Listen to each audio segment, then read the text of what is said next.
कौन कौन से इसको जरा सुनना है आपको। सबसे पहले अगर बात करेंगे डेकालीटर, फिर उसके बाद बात करेंगे हेक्टोलीटर, फिर उसके बाद बात करेंगे किलोलीटर। ठीक है, सुनिए यहाँ पर 1 किलोलीटर के अंदर 1000 लीटर होते हैं। कितने? 1000 लीटर होते हैं। 1 हेक्टोलीटर के अंदर आपके 100 लीटर होते हैं। 1 डेकालीटर के अंदर आपके 10 लीटर होते हैं। बात समझ में आ रही है? इसके 3 छोटे भाई हैं, यानी 3 इसकी लोअर यूनिट है। इस तरह से आप याद रखेंगे। तो फर्स्ट ऑफ ऑल यहाँ अगर देखें तो आपके पास 3 लोअर यूनिट कौन सी हैं? पहले आता है डेसीलीटर, फिर आता है सेंटीलीटर, फिर आता है मिलीलीटर। अब यहाँ पर 10 डेसीलीटर के अंदर 1 लीटर होता है, या इसका अगर वाइस वर्सा कहें तो 1/10 लीटर होते हैं, यानी 1 डेसीलीटर के अंदर 1/10 लीटर होते हैं। इसी तरह से 100 सेंटीलीटर के अंदर आपके पास 1 लीटर होता है, या ये कह लीजिए कि 1 लीटर के अंदर 1/100 सेंटीलीटर होते हैं। क्लियर है बात? सॉरी, 1 सेंटीलीटर के अंदर 1/100 लीटर होते हैं। इसी तरह से यहाँ 1000 मिलीलीटर 1 लीटर में होते हैं, या इसका वाइस वर्सा कहें तो 1 मिलीलीटर के अंदर 1/1000 लीटर होते हैं। क्लियर है? तो ये चीज आपको याद रखनी है। अब तीसरा बेस यूनिट, यानी जो हमने बताया अकॉर्डिंग टू द ट्रिक कि तीसरा लड़के का नाम है मीटर। तीसरे लड़के का नाम क्या है? मीटर। तो मीटर आपको, ये आपका बेस यूनिट है। क्या है? ये आपका बेस यूनिट है। ठीक है, और इसके भी 3 हायर हैं और 3 लोअर हैं। याद कैसे रखेंगे? इसके 3 बड़े भाई हैं और 3 इसके छोटे भाई हैं। अब इसके बड़े भाई कौन कौन से हैं? एक आता है, हाँ आप सुन लीजिए, इसके बाद आता है किलोमीटर। पहला किलोमीटर, दूसरा हेक्टोमीटर और तीसरा डेकामीटर। अब 1 किलोमीटर के अंदर 1000 मीटर होते हैं। बात समझ में आ रही है? 1 हेक्टोमीटर के अंदर आपके 100 मीटर 100 मीटर होते हैं। 1 डेकामीटर के अंदर आपके 10 मीटर होते हैं। सिमिलरली जब इसके लोअर यूनिट की बात करेंगे तो लोअर यूनिट में इसके, यानी इसके 3 छोटे भाई ऐसे कह सकते हैं। 3 छोटे भाई कौन कौन से?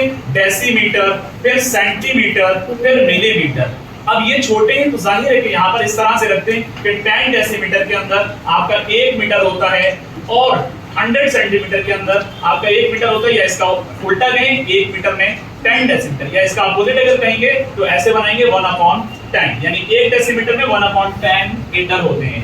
1 मीटर 1 सेंटीमीटर में 1/100 मीटर होते हैं। इसी तरह से एक यहाँ पर 1000 होते हैं। कितने होते हैं? 1000 मिलीमीटर बराबर होता है 1 मीटर के, या इसका अपोजिट करें 1 मिलीमीटर के अंदर 1/1000 मीटर होते हैं। क्लियर है सबका ये? ठीक है, ये चैप्टर इन 3 यूनिट्स पर बेस्ड है। मैं एक बार ओवरव्यू कर रहा हूँ, आप सब लोग अच्छे से सुने, कहीं किसी को डाउट है फिर बताएं। तो यहाँ पर मैंने बताया कि 3 मोहल्ले में, 3 लोकेलिटी में 3 अलग-अलग बॉयज हैं। पहले लड़के का नाम है ग्राम, अब दूसरे लड़के का नाम है लीटर, तीसरे लड़के का नाम है मीटर। तो याद ऐसे रखना है, क्योंकि बेटा यूनिट्स इतने सारे हैं, बच्चे कंफ्यूज हो जाते हैं, घूम जाते हैं। तो बस आप ऐसा स्ट्रक्चर वहां बना लेंगे एग्जाम में, एक जगह पर रफ पेज पर, तो आप कभी भी इसके क्वेश्चंस गलत नहीं करेंगे। तो यहाँ हमने बताया कि ग्राम, पहला तो ग्राम के 3 बड़े भाई हैं। पहला किलोग्राम, हेक्टोग्राम, डेकाग्राम। 1 किलोग्राम में 1000 ग्राम, 1 हेक्टोग्राम में 100 ग्राम, 1 डेकाग्राम में 10 ग्राम। अब इसके 3 छोटे भाई हैं, डेसीग्राम, सेंटीग्राम, मिलीग्राम। तो 10 decigram equal to 1 gram, 100 centigram is equal to 1 gram, 1000 milligram is equal to 1 gram. इसका वाइस वर्सा कहेंगे तो वो क्या होगा बेटा? वो ये होगा कि 1 ग्राम में 1/10 डेसीग्राम, 1 डेसीग्राम में 1/10 ग्राम, 1 सेंटीग्राम में 1/100 ग्राम, 1 मिलीग्राम में 1/1000 ग्राम। सिमिलरली दूसरा लड़का है, उसका नाम है लीटर। दूसरा लड़का है, उसका नाम है लीटर। अब लीटर में आपके 3 उसके बड़े भाई हैं, किलोलीटर, हेक्टोलीटर, डेकालीटर। तो 1 किलोलीटर के अंदर 1000 लीटर, 1 हेक्टोलीटर के अंदर 100 लीटर, 1 डेकालीटर के अंदर 10 लीटर। क्लियर?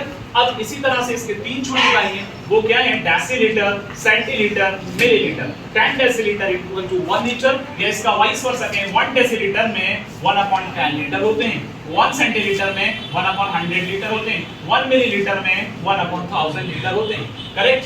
अब तीसरे लड़के का नाम है मीटर। मीटर के 3 बड़े भाई हैं, किलोमीटर, हेक्टोमीटर, डेकामीटर, और 3 छोटे भाई हैं, डेसीमीटर, सेंटीमीटर, मिलीमीटर। तो 10 डेसीमीटर में 1 मीटर, या इसका कन्वर्स करें 1 डेसीमीटर में 1/10 मीटर, 1 सेंटीमीटर में 1/100 मीटर, 1 मिलीमीटर में 1/1000 मीटर। क्लियर?